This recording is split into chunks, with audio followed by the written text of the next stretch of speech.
آج ہم اسلامی روایت کی ایک بہت ہی اہم اور بنیادی کہانی پر بات کرنے والے ہیں۔ یہ قصہ ہے حضرت اسماعیل علیہ السلام کا، ان کے والد حضرت ابراہیم علیہ السلام کا، اور ایک ایسے انتخاب کا جس نے آگے چل کر قوموں کے مستقبل کی بنیاد رکھی۔ تو آئیے اس کہانی کو سمجھنے کی کوشش کرتے ہیں۔ اس کا مرکزی خیال ایک سوال میں چھپا ہے کہ بھلا صرف ایک دہلیز یا گھر کی چوکھٹ بدلنے سے تاریخ کا دھارا کیسے بدل سکتا ہے؟ یہ ایک بڑا دلچسپ استعارہ ہے اور اس پورے قصے میں ہم اسی کو سمجھیں گے۔ تو کہانی شروع ہوتی ہے مکہ کی سرزمین سے۔ اپنی والدہ حضرت ہاجرہ کے انتقال کے بعد حضرت اسماعیل علیہ السلام اب بڑے ہو چکے تھے اور انہوں نے مکہ ہی میں مستقل سکونت اختیار کر لی تھی۔ یہاں سے ان کی زندگی کا ایک بالکل نیا باب شروع ہونے والا تھا۔ انہوں نے اپنی جوانی میں قدم رکھتے ہوئے مقامی قبیلہ جرہم کی ایک خاتون سے شادی کر لی۔ یہ وہی قبیلہ تھا جو زمزم کے معجزاتی چشمے کے ارد گرد آباد ہوا تھا، اور اس طرح وہ ایک شوہر اور ایک گھر کے سربراہ کی حیثیت سے اپنی نئی زندگی کا آغاز کرتے ہیں۔ اور پھر آتا ہے کہانی میں ایک بہت بڑا موڑ۔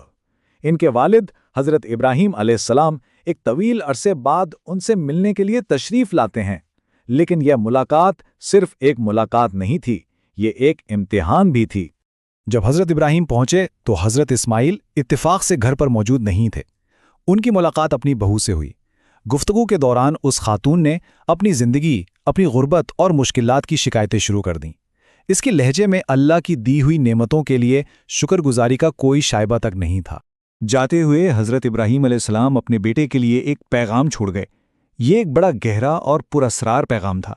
انہوں نے کہا، جب تمہارا شوہر لوٹے تو اس سے کہنا کہ اپنے دروازے کی چوکھٹ بدل دے۔ اب اس کا کیا مطلب ہو سکتا تھا؟ تو یہاں اس پوری کہانی کا راز کھلتا ہے۔ دروازے کی چوکھٹ کوئی عام لکڑی کی چوکھٹ نہیں تھی، یہ ایک استعارہ تھا زندگی کے ساتھی کے لیے، یعنی شریک حیات کے لیے۔ حضرت ابراہیم کا مشورہ دراصل یہ تھا کہ وہ اپنی بیوی کو اس کے ناشکرے پن اور خراب کردار کی وجہ سے طلاق دے دیں۔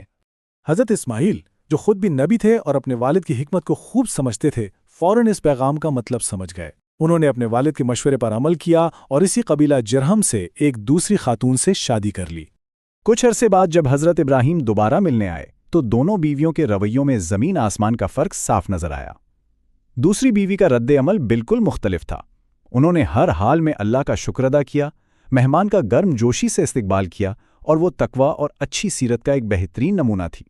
اس ملاقات سے حضرت ابراہیم بہت خوش ہوئے، اور اس بار جاتے ہوئے جو پیغام انہوں نے چھوڑا وہ بالکل مختلف تھا۔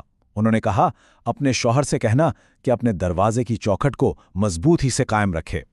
یہ دراصل اس رشتے کے لیے ان کی منظوری اور ایک بابرکت دعا تھی۔ اور بس اسی ایک فیصلے سے، اسی ایک دانشمندانہ انتخاب سے ایک ایسی عظیم میراث کی بنیاد پڑی جو ایک خاندان سے شروع ہو کر تاریخ بنانے والی قوموں تک جا پہنچی۔ اس بابرکت شادی کا پھل بھی فوراً ظاہر ہوا۔ اللہ نے حضرت اسماعیل علیہ السلام کو 12 بیٹوں کی نعمت سے نوازا، اور یہیں سے ان کی نسل کا سلسلہ آگے بڑھنا تھا۔ دیکھیں کہ یہ سلسلہ کیسے آگے بڑھا۔ ایک نیک اور صالح شادی نے بنیاد رکھی۔ پھر ان 12 بیٹوں سے مستقبل کے بہت سے قبائل وجود میں آئے۔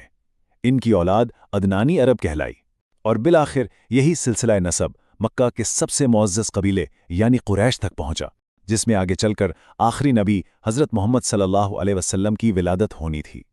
تو آخر اس پورے قصے کا نچوڑ کیا ہے؟ اس کی گہرائی میں کون سی ایسی خوبیاں ہیں جو اس میراث کی بنیاد بنی؟ اس عظیم میراث کی بنیاد دراصل 4 ستونوں پر ہے۔ پہلا، شکر گزاری، یعنی سخت سے سخت حالات میں بھی اللہ کی نعمتوں کو پہچاننا۔ دوسرا، صبر، یعنی ایمان کے ساتھ ہر آزمائش کا سامنا کرنا۔